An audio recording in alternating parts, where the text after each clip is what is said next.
Hello everyone, আশা করি সবাই অনেক ভালো আছো। চলে আসলাম ব্রাইডাল শুটের ব্লগ নিয়ে। সবাই অনেক এক্সাইটেড ছিল এই ব্লগটা দেখার জন্য, আর আমিও আজকে তোমাদের দেখাবো ড্রেস কোথায় থেকে নিয়েছি, মেকআপ কোথা থেকে করেছি। আর যারা বউরা আছো সামনে বিয়ে করবে, মানে বউ সাজবে, অনেক কনফিউশন মেকআপ কোথা থেকে করবে, তাদের জন্য এই ভিডিও। আমি সেদিন চলে গিয়েছিলাম নিশিস ব্রাইডাল মেকওভারে। আর আপুর পার্লারের লোকেশনটি হচ্ছে Dhanmondi road number 3 and house number 36। And finally আমি আমার ড্রেসটি পরে ফেলেছি।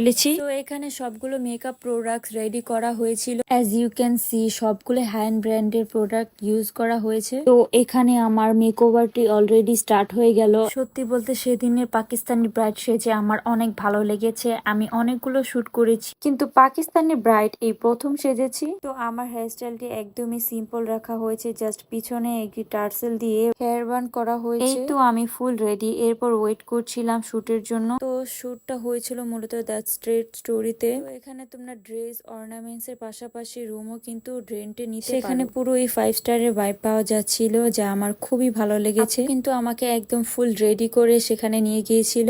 আর ফটোগ্রাফার ভাইয়া আসতে যেহেতু একটু লেট হচ্ছিল, তাই আমরা একটু ভিডিও ফুটেজ নিয়ে নিচ্ছিলাম। তো সেখানে একটি মডেল ছিল যিনি কিনা তাসনিয়া ফারিনের মতো দেখতে। শুরুতে আমি অবাক হয়ে গিয়েছিলাম, বাট পরে বুঝতে পারলাম যে এটা আপু নয়। এই নিউ লুকটি কেমন লেগেছে তা তোমরা অবশ্যই কমেন্টে জানিও। সো আল্লাহ হাফেজ।